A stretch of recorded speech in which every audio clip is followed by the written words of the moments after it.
Maybe Is a we'll good talk point. about people that do really good jokes, because we want to talk about today our favorite stand-up specials that we've ever seen. Before Ooh. I go and ruin the mood, everybody else go first.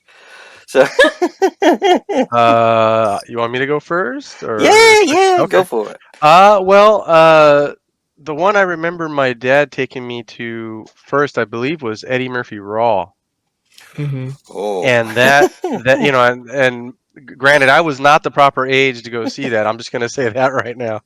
Okay, that's where my dad's amazing. He's like, "Oh, you want to see Sea of Love with Al Pacino? It's rated R. Let's go." how old were you? Oh God, dude! When I saw that, I think anywhere between maybe like 6 and 8. Yeah, I think that's when my dad took me to see Lethal Weapon.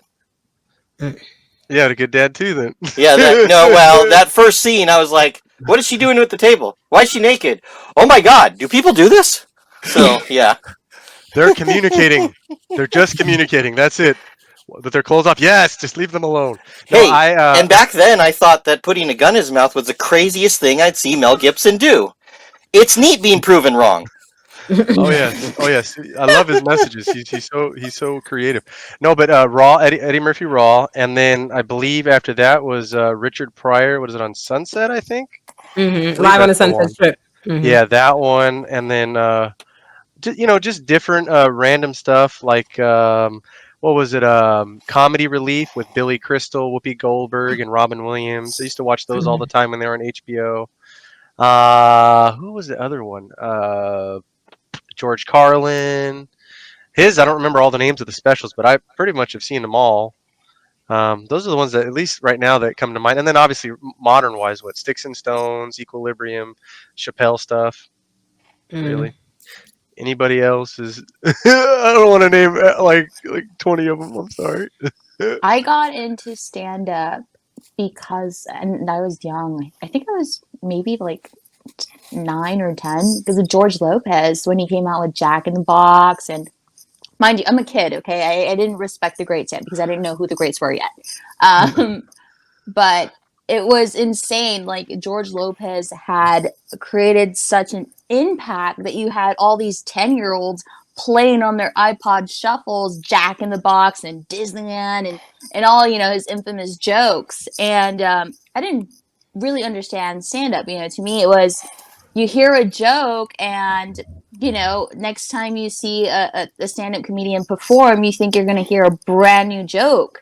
You Yeah. think you're going to be just as great. And I remember that, by the way, George Lopez is still great. I respect him more as an adult. I just didn't understand that as a kid.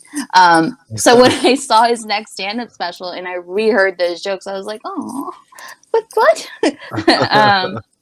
But there was so much respect. I, of course, Eddie Murphy. I Gabriel Iglesias. I'm sorry. I love the Hispanic comedians. um, My you wife know what? loves Gabriel Iglesias too, and I said it wrong. So, but that's how I say it. Well, it was interesting Can't because say it right. we have mutual friends, and I worked with him once, and he's the biggest sweetheart ever. He's very, very, very humble. Um, Fluffy. he's adorable. But from what they told me is he started out dirty as a dirty comic, and he went clean because he realized that he'd have much more success by staying clean because he'd had more options to do shows. Mm. So he went the clean route, and wow, now he's a household name now.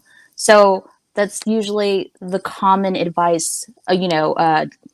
More stand-up comics go ahead and repeat. It's if you want more opportunities and more gigs, it's by staying clean, And I got the same response with America's Got Talent and all of them. It's like, dirty's great. I love dirty jokes, but you have more opportunities in reference to television and all that if you stay clean. Mm. Mm. What a powerful question. Because I feel like two questions have emerged, like favorite comic or like most comic that most inspired you as well as specials. So like Mm. specials is an interesting space for me. So honestly, and I hope his name is not too taboo with us or our audiences, but honestly, the most captivating stand-up special that I watched early was honestly Bill Cosby himself. Oh, Because I'm whatever sleepy.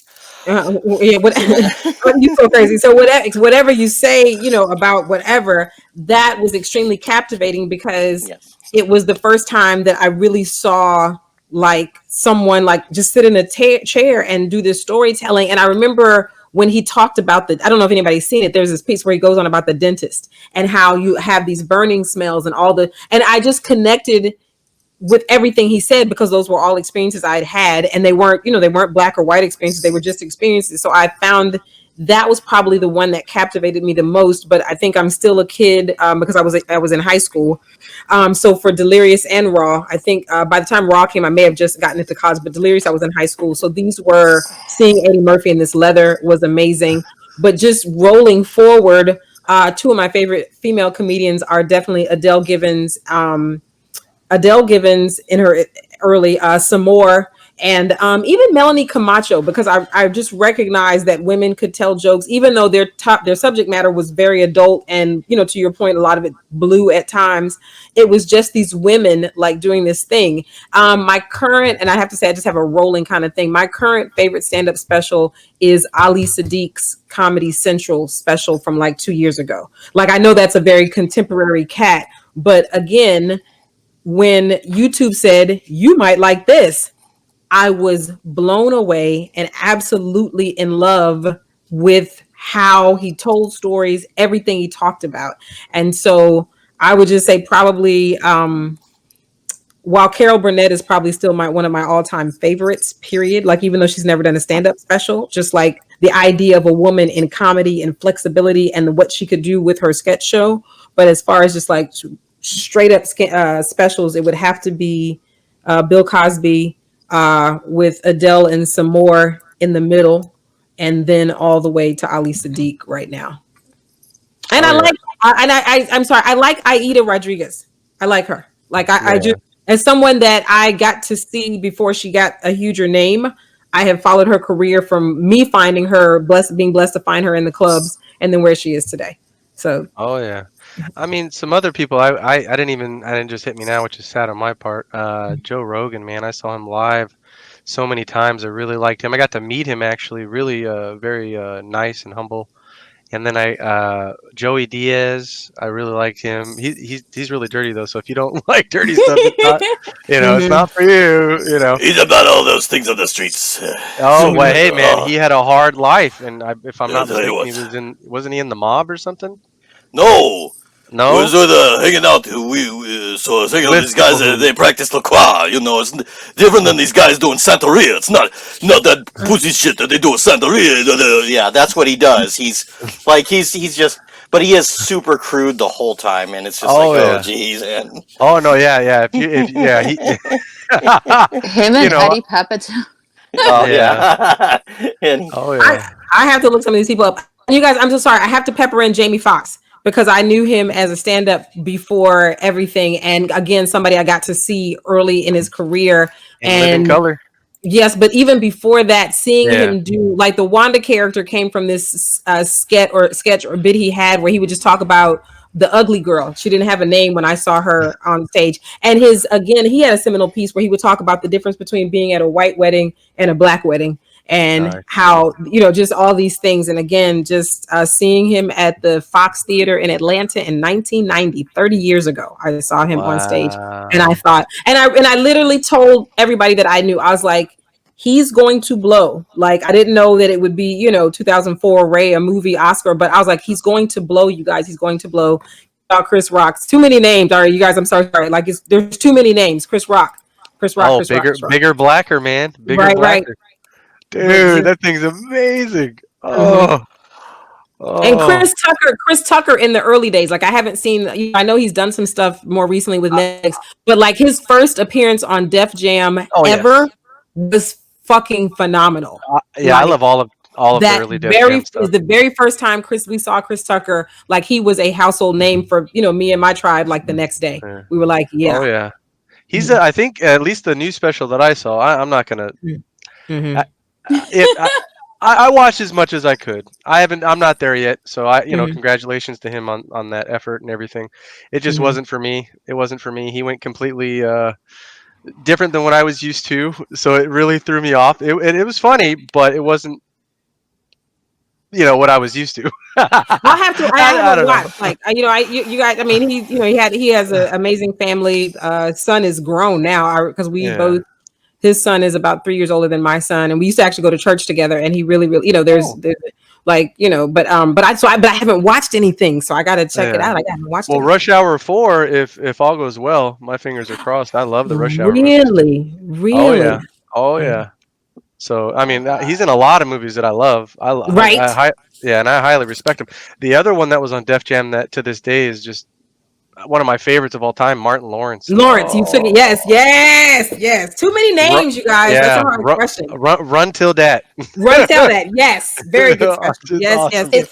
But isn't it crazy how we have we like all sorts of different types of comedy? Like I love Wanda Sykes. Like I can watch her Yes. stand-up specials nonstop. But then every now and then I like that really raunchy, stupid stuff that I wouldn't tell people out loud. Like and I'm sorry I'm saying this publicly, but she's great. Amy Schumer's leather special. I was laughing like nonstop. Like I'm like, oh, I cannot admit I like this publicly, but it's good. Like I was laughing. But it's so weird. Yeah, like and then I was watching I finally had time to watch Dave Chappelle's what was it? What was it? What Eight, was eight, the 846. 846. yeah, Oh yeah, that was amazing. 846 Yeah. and that was incredible. I mean, reality maybe told like 3 jokes throughout the entire Yes, thing, but 3. it was such a powerful message. It was good. And I had to appreciate it. Like he used his platform, and I think they're filming right now Camp Chappelle, right? With Yeah, a Donnell Rowan. lot of stuff. There's a Mhm. lot of footage. He's trying to get it on Netflix. So From the you article I guys read. have mentioned a lot of them. None of them are crossing over on my list, and that's fine. But I'm going to show you a little bit of what I'm into here. All So, right. of Steve Martin. course, there's the late great George Carlin with his last Yes. special. It's bad for you. His best one was his Mhm. last one, and that one is actually more of a rant than a comedy special, but it was great. Now, Doug Stanhope's my number one favorite. But if you had to watch one at first, Beer Hall Putsch. Make sure the kids are in bed, and anybody who's easily offended is really on from that one because it's odd. He does such a great job, and basically Doug Stanhope will do 8 stories in an hour, only 8, but they're amazing long stories, and it's just so good. And Beer Hall Putsch is funny because he's an edgy guy, so he named it after something that when Hitler was younger or something, he riled up a bunch of bar people to go out on the streets and get angry, and then he snuck out the back. He goes, "That's what I'm going to do tonight." So it was just to be like super edgy. That's what he picked it. And the funny thing is, the next one that I would say also has that something in the name that is there to misdirect you. Norm Macdonald's Hitler's Dog, Gossip and Trickery is one of the best Norm Macdonald ones ever. I love And Norm. and what it is he has this little bit about there's only one person that could have loved him. It was his dog because dogs love their owner, and he has this whole bit about it. Wow, that's fun. And of course, you got the great Mitch Hedberg. My favorite one is "Do You Believe in Gosh?" That is his just. He has so much energy in that. If you've seen the Comedy Central one, the problem with the Comedy Central special that he did, Mitch Altogether, is he came out and it's not his audience. It's Comedy Mm. Central's audience that came and they could afford the seats. When he does Do You Believe in Gosh, he's in front of his crowd, the people that came to see him, and it's just amazing. So, Wow. but then there's these 2 other specials in my mind. They always come in my mind, and it's not, well, the jokes are good, but the concept was so amazing. So Harlan Williams did Force of Nature for Netflix. Love Harlan Williams. Rocket Man. So no audience. He's screaming in the middle of the desert to the world. Is all his jokes with no Wow. laughter, no clapping. It's hilarious, and he's just yelling out into the world. It was so good. And then Maria Bamford's her old baby one. I think that's either the one where she did it in her living room with her parents, or she does it in her backyard with just friends and family. But the one where she did it in her living room with just her parents sitting there, all you hear is their laughs at her jokes. That's powerful. I think it's the same special, yeah. And then she was at a library or something, so she was switching in between. But it was I really don't know. Maria is like art. Like Yeah, it's her whole persona, her entire character is the joke in itself too. It's like yeah, she could say the most stupidest thing, but then she'll make that weird face that she always does, and that's the joke. Like I don't know. but I yeah, love Maria. Maria's but great. but yeah, my favorite living comic, they call him the comedian's comedian, and probably it's a certain group of comedians that call it, is Doug Stanhope, and he is not for everybody. But my wife will actually sit there. He can take a concept that would make her leave the room. She'll be on the edge of her seat laughing with the way he talks about it. And I last time I went to one of his specials, he tells jokes about different cultures coming together, but he's making sure the whole time he says, "By the way, I hate racists. If you're racist, you can leave my show right now." And he tells people that right away. He goes, "I'm going to tell some jokes that are edgy, but if you're racist, you can leave the theater right now. I'm not telling them for you." and like he's very strong on that. He's like, "We're not going to have anybody standing up and saying, 'Yeah, that's how it is.' Like, no, these are jokes. Leave if you're going to be that way." And Wow. like so I saw him live doing this. And the other thing about the guy, and many other comics have said this, he walks into the stage as if he just entered the conversation at a party and starts. Mm. And when Yes. he and the whole time he's on stage, you kind of feel like, "Oh, I've known this guy. This is my buddy from a long time ago," because the way he's Nice. talking to the audience. So definitely still living. George Carlin isn't, so I gotta prop up Des Stanhope. He still I, needs to do his stuff. Mhm. yeah, I was supposed to go see Carlin before he died, and unfortunately, I was a little short on cash, Yeah. so I wasn't able to go. And then not even a month he died. I was so damn pissed. Wow. Now, I was so pissed. he is definitely one I respect. Someone gave me a wonderful compliment. I used to in my Toastmaster days, and I'm still in Toastmasters, but I posted one of my speeches that got me a lot of traction in Toastmasters. And one of the times that I came off the stage, somebody said your observational humor is a lot like Carlin. And that was 5 years ago. And at that time I was still afraid to even approach an open mic. Now I'm able to sit and do what would be the equivalent of a 6 minute set in front of like 300 people. But I totally was like, I don't know if I'll ever do an open mic, You know, yeah, and one of the most interesting things about Carlin is that he was a clean comedian right. for a long When he time. started, yeah. Mhm. When he decided, he talked to his producers and stuff. He goes, "This is not going to last. I'm going to be smother buzzard out of here. No one's going to like my stuff anmore." And Smothers so, Brothers, you brought it yeah, back. hey, I used to watch that too. Me But, too. so George Carlin risked, and he dropped 96% of his income to go to what he ended up becoming, to be the guy in black, Mr. Conductor. And he, like, it was a good move because it paid off in the end. He became one of the most legendary guys for actually reaching out and saying, "I'm going to do what the young people like because they're going to buy tickets later and the old people are going to stay home," which isn't always true, but it worked for him pretty well. Wow, Oh yeah, Yeah. he that's yeah. powerful. Oh Oh, Glow Lava just said, "I wish I could have caught Bill Hicks." Bill Hicks. Oh, I love Bill Hicks. And the other thing about Bill Hicks, wouldn't he have made a great Joker? Think about Bill Hicks doing it his way. Just, I can oh, see really? it. I can Oh, see it. Oh, because he would have made it his own. He would have been Bill Hicks and made it his own, which is just, that would have been sweet. Would have loved it. well. And actually, a lot of great comments over here. Bill Bellamy, Robin Williams, the great. You talked about Oh, comic relief. yeah. Hannah Gatsby, who actually did a show here earlier this year. Before in the before times. I was just trying to see who else, but those are a couple of mentions there. And another person that was a really good comic, and a lot of people didn't give him a chance because of his movie career and what they thought he would do.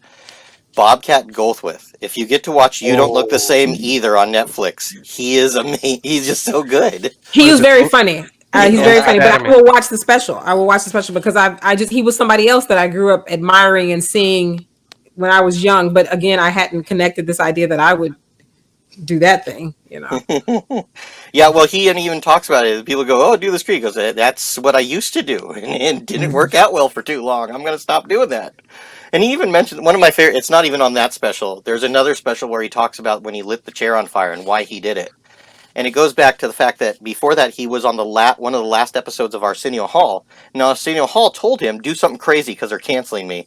And so he went out and he, started to fire something. And Arsenio Hall had to wrestle on the ground. While he had him on the ground, he goes, "Thank you so much." And so then Jay Leno books him, and he goes, "Oh, I guess people want me to do something crazy." So he lit a chair on fire, and then Jay Leno's like, "Why don't you like me?" He goes, "You saw what I did on the last show. When you bring me in, Yeah, Bobcat Goldthwait. Yeah, what was it? Police Academy 2 and 3, I think. Yes, and somebody's one typing. in Yeah. one, yeah. Oh, he was in one also. Okay, yeah. Yeah. Those are. I love those movies. Oh my god. Oh. Wow. Yeah. Oh, and I love it when he does his own version of Affleck Duck because he said, "Oh, Gilbert got."